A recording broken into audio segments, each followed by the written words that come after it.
នេះគឺជារូបបន្លែហើយខ្ញុំបន្តការញ៉ាំអីដូចជាបន្លែបានចំនួន50ម៉ោងក្នុងរយៈពេល24ម៉ោងនិយាយទៅប្រភេទបន្លែដែលខ្ញុំញ៉ាំហ្នឹងមិនថាវាគឺជាបន្លែបែបណាឬក៏ជាបន្លែបែបអីទេគឺថារបស់ខ្ញុំទាំងនោះមុនចូលក្នុងមាត់ខ្ញុំគឺត្រូវតែជាបន្លែជានិច្ចហើយចាំមើលបន្លែទាំង50ម៉ោងដែលខ្ញុំបានញ៉ាំហ្នឹងមានតែខ្លះចឹងចាំមើលតអស់គ្នាហើយបេសកកម្មហ្នឹងគឺចាប់ផ្ដើមពីម៉ោង8យប់ទៅបាទក្បាលម៉ោងនេះគឺជាបន្លែម្រេចខ្ចីអ្នកគ្នាអើយចង់ថាខ្ញុំដល់ម៉ោងធ្វើបាបកូនឯងទៀតអើយឬក៏បានដាក់បន្លែម្រេចខ្ចីហ្នឹងចូលក្នុងមាត់ញ៉ាំយកតែហ្មងទ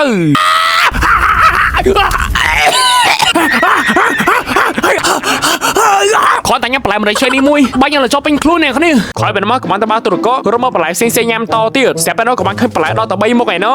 ហើយអត់មានចាំអីច្រើនទេខ្ញុំក៏បានយកខ្ទឹមសជាមកញ៉ាំមុនគេតែហ្មងកែមក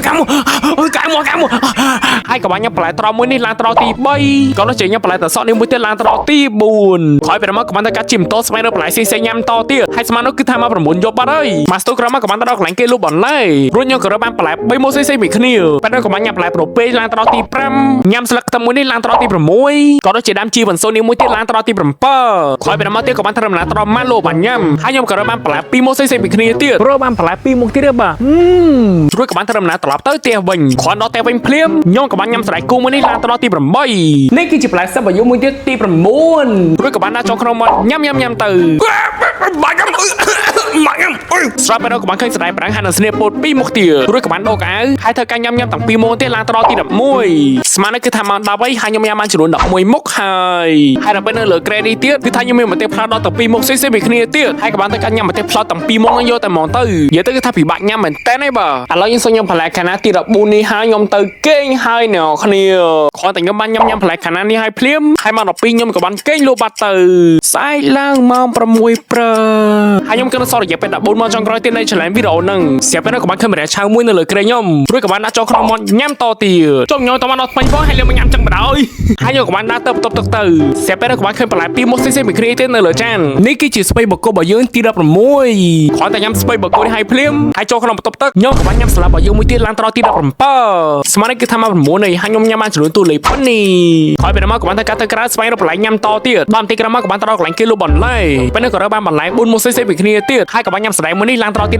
18នេះគឺជាបន្លែផលិតហើយនឹងតគុណ2មុខទៀតនៅគ្នារួចក៏បានញ៉ាំម្ដងទាំង2មុខទៀតឡើងត្រទី20ពេលនេះក៏ថាខ្ញុំនៅសល់បន្លែកសាំងទី1ចុងក្រោយហើយក៏បានបញ្ចប់វាមួយទៀតឡើងត្រទី21មកស្ទូក្រោយមកក៏បានត្រទីតាំងលក់បន្លែផ្សេងមួយទៀតពេលនេះក៏រើបានផ្សិតចំបាមួយពលបារាំងនេះមួយទៀតក៏ដូចជាបន្លែដល់ទៅ3មុខផ្សេងពីគ្នាទៀតបានបន្លែ5មុខទៀតបាទពិតជាមិនធម្មតាមែនហើយក៏បានញ៉ាំបេប៉ោះខ្ចីមួយនេះឡើងត្រទី22ញ៉ាំស្លឹកទីមួយនេះឡើងត្រទី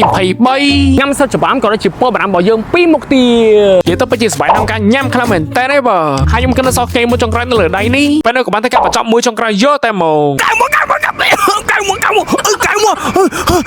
ស្មារតីគឺថាមក6ហើយខ្ញុំញ៉ាំបានចំនួន26មុខហើយគឺថាខ្ញុំត្រូវការញ៉ាំបន្លែតែ24មុខចុងក្រោយទៀតប៉ុណ្ណោះអ្នកទាំងអស់គ្នាកុំភ្លេចជួយ follow page ខ្ញុំម្នាក់មួយផងណាអរគុណច្រើនក្រោយពីនោះមកក៏បានទៅកាត់ជីម៉ូតូស្វែងរកបន្លែញ៉ាំតទៀតមកស្ទូក្រមខ្ញុំរកបានបន្លែ2មុខផ្សេងៗពីគ្នាទៀតហើយឬក៏បានចុះបន្តញ៉ាំបន្លែស្រាវមួយនេះទៅតាមផ្លូវបាត់ទៅញ៉ាំស្លឹកអំពៅរបស់យើងនេះមួយទៀតឡើងត្រទី28គឺថាខ្ញុំនៅតែពីញ៉ាំទេបាទ30នាទីក្រោយខ្ញុំរកបានដាំផ្លូវកែបមួយដាំស្លឹកញោមមួយនេះក៏ដូចជាបន្លែ2មុខបន្ថែមទៀតគឺថាសរុបខ្ញុំបានបន្លែដល់ទៅ4មុខពីលើហ្នឹងនេះគឺជាដាំផ្លូវកែបរបស់យើងទី29ហើយក៏បានញ៉ាំស្លឹកញោមឡើងត្រទី30មកស្ទូក្រមក៏បានត្រទីតាមម៉ាឡូបានញ៉ាំផ្សេងទៀតរួចខ្ញុំក៏រកបានបន្លែដល់ទៅ3មុខផ្សេងៗពីគ្នាទៀតហើយមុនហ្នឹងគឺថានៅសល់បន្លែ2មុខឥឡូវពេលនេះទីបាន3មុខទេគឺថាខ្ញុំឡើងទៅដល់5មុខហើយអត់មានចាំឲ្យច្រើនទេក៏បានទៅការញ៉ាំផ្កាស្នោមួយនេះឡើងទៅដល់ទី31នេះគឺជាស្លឹកជីក៏ដូចជាពលញោមរបស់យើង2មុខទៀតរួចក៏បានញ៉ាំទាំង2មុខនោះទេឡើងទៅដល់ទី33ហើយខ្ញុំក៏នៅសល់ជីផាស្រីនិងស្ពៃបោះស្វាយ2មុខនេះពេលនេះក៏បានញ៉ាំបញ្ចប់ទាំង2មុខនោះទេឡើងទៅដល់ទី35ញ៉ាំបាន35មុខហើយតែសំខាន់គឺថាខ្ញុំឡើងចង់ចែកបាយពុះមែនតើពេលនោះគឺថាមក1កន្លះបាត់ហើយដល់ទីក្រោយមកខ្ញុំរកបានបន្លែ3មុខផ្សេងៗពីគ្នាទៀតរួចក៏បានធ្វើដំណើរទៅដល់ផ្សារទៅនៅក្នុងកតាខ្ញុំគឺនៅសល់បន្លែ3មុខទៀតអត់តបានញ៉ាំទេបាទយកទៅខ្ញុំក៏បានញ៉ាំបន្លែកធំធេកមុនគេយកតែហ្មងញ៉ាំតលបើមួយនេះទី37ហើយក៏បានញ៉ាំស្អមមួយទៀតឡើងដល់ទី38 5ទីក្រោយមកខ្ញុំទិញបានបន្លែ3មុខទៀតហើយរួចក៏បានញ៉ាំស្លារ៉ូកែតឆៃថាសរ៉ៃបដោណូប្រាំ3មុខនេះទៀតឡើងដល់ទី41ហើយស្មើនោះគឺថាម៉ោង3បាត់ហើយពេលនោះខ្ញុំបានញ៉ាំផ្លែត្រឡៃនេះមួយទៀតឡើងដល់ទី42ខ្ញុំតម្រូវតែញ៉ាំបានចំនួនទូលេខ42មុខនេះខ្ញុំមិនដឹងថាខ្លួនឯងនេះចាក់លឿអស់ប្រហែលទេអ្នកគ្នាយកទៅខ្ញុំគិតនៅសល់រយៈពេល5ម៉ោងចុងក្រោយទៀតនៃ challenge វីដេអូហ្នឹង30នាទីក្រោយមកខ្ញុំទិញបានបន្លែ3មុខទៀតហើយក៏បានញ៉ាំអមនៅដំឡូងជ្វាពីមុននេះឡើងដល់ទី44ហើយនៅសល់ផ្កាកោឆៃមួយចុងក្រោយខ្ញុំក៏បានទៅការបញ្ចប់យកតែមកចង់ឲ្យថាខ្ញុំចិត្តជោគជ័យមែនតើបាទគឺថាខ្ញុំនៅសល់តែ5មុខចុងក្រោយទៀតប៉ុណ្ណោះ30នាទីក្រោយមកខ្ញុំរើបានបន្លែគីមឆៃទំពាំងបារាំងនិងបន្លែ3មុខ ម៉ូចុងក្រោយនេះទៀតគឺថាខ្ញុំបានជោគជ័យ5មុខហើយរួចក៏បានធ្វើការយកទៅបញ្ចប់នៅផ្ទះយកតែមកគ្រាន់ដល់តែវិញភ្លាមខ្ញុំក៏បានកាន់បន្លែគីមឆៃនិងទៅពេលបារាំង2មុខនេះចូលក្នុងបន្ទប់ទឹកញ៉ាំបាត់ទៅហើយខ្ញុំគិតនៅសពបន្លែ3មុខចុងក្រោយនៅលើចាននេះពេលនោះក៏បានញ៉ាំសឡឹងសមួយនេះឡើងត្រទី48ញ៉ាំបន្លែឡៃហៀឡើងត្រទី49ក៏ដូចជាល្ពៅមួយចុងក្រោយឡើងត្រទី50ទីបំផុតខ្ញុំបានជោគជ័យបន្លែ50មុខហើយ